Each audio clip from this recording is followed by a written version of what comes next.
भाइयों के अलग होने के पश्चात और व्यापार की कोई भी फर्म हमें न मिलने के कारण हम अपनी पहचान खो चुके थे।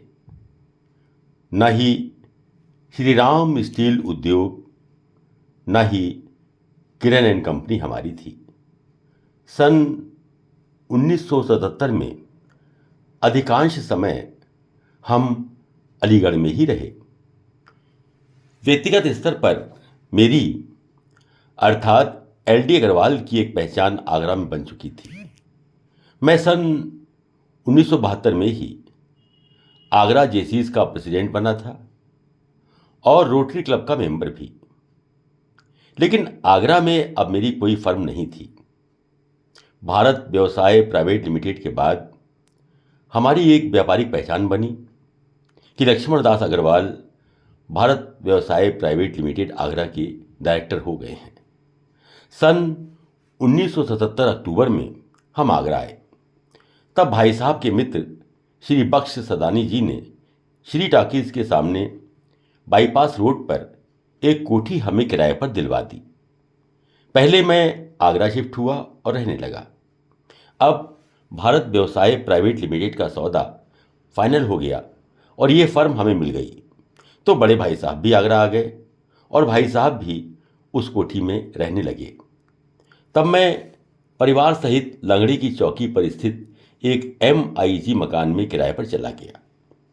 मैं अपने 5 बच्चों और मालती सहित अब वहाँ रहने लगा।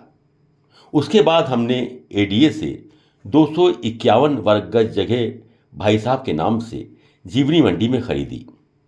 संजय प्लेस में श्री ध्रुव बंसल और अन्य सदस्यों के द्वारा एक बिल्डिंग बनाई जा रही थी। उसमें 18 दुकानें थीं।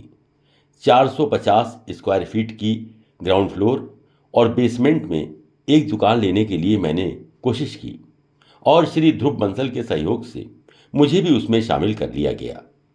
इस प्रकार संजय प्लेस में मैंने अपने पुत्र आदित्य के नाम से वह दुकान ली और वो जो जीन की मंडी में 251 वर्ग गज की जगह थी वो भाई साहब के पास रही। भाई साहब ने उसमें निर्माण शुरू करा दिया था। भाई साहब और मेरे बीच में पुनः बंटवारा हुआ और मध्यस्थता के लिए पंच फिर बैठे।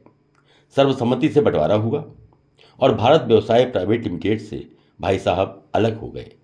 हमने भारत व्यवसाय में सीमेंट का काम करना शुरू किया और पहले 2 बैगन सीमेंट के मंगवाए। लेकिन जब उसका हिसाब लगाया तो मंगाने में ही 450 रुपये का नुकसान हुआ। हमने देखा कि सीमेंट के व्यापार में कोई फायदा नहीं है। हम DSO ऑफिस गए और वहाँ ये चर्चा की कि इसमें तो नुकसान है। उस समय परमिट से सीमेंट मिलता था, सरकार ने कंट्रोल लगा रखा था। तब वहाँ यह रहस्य पता लगा कि अगर वहाँ के अफसरों से मिलकर ब्लैक करते हैं तो आपके लिए फ़ायदे का काम हो सकता है। कई लोगों के ऐसे ऑफर भी आए कि हम आपको 50,000 रुपये महीना देंगे, अब सारा सीमेंट का काम हम करेंगे। लेकिन हम ऐसा कोई कार्य नहीं करना चाहते थे जिसमें आगे कोई परेशानी आए। इसलिए वो जो पहले रेलवे द्वारा 2 बैगन हमने मंगवाए थे, उनको मंगवाने के बाद हमने ये कार्य बंद कर दिया। इतने समय में कोई कार्य आरंभ नहीं हो पाया। भाई साहब की लड़कियों की शादी हो चुकी थी। इसी बीच मुझे अर्थराइटिस का अटैक हुआ। भाई साहब ही काम देख रहे थे। हमारी जो 2 दुकानें थीं, उनमें से एक दुकान राम लखन को 55 रुपये किराए पर और यमुना किनारे जो मेरी दुकान थी वो लजाराम बंसल को 27 रुपये महीने किराए पर उठी हुई थी। राम लखन एक दिन मेरे यहाँ आए और मुझसे बात की तो मैंने उन दुकानों का सौदा 55,000 रुपये में कर दिया। भाई साहब जब आए तो ये जानकर बहुत नाराज हुए। राम लखन जी बैठे हुए थे। उन्होंने मुझे और राम लखन जी को भी बहुत उल्टा सीधा कहा और उन्होंने वो सौदा कैंसिल कर दिया। मैंने भाई साहब से कहा, अगर आपको इसमें कोई नुकसान समझ में आ रहा है तो वह नुकसान मेरे नाम में लिख दो, लेकिन मेरी बात गिरने मत दो। मैंने अभी तक कभी भी अपना कोई वचन तोड़ा नहीं था।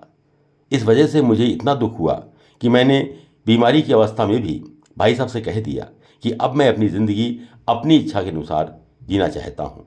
इसलिए मैं चाहता हूँ कि हम और आप भी बंटवारा कर लें। मैंने और भाई साहब ने लंगड़े की चौकी बाईपास पर एक एक फ्लैट HIG बुक करा रखे थे और सन 1984 में हम वहां चले गए।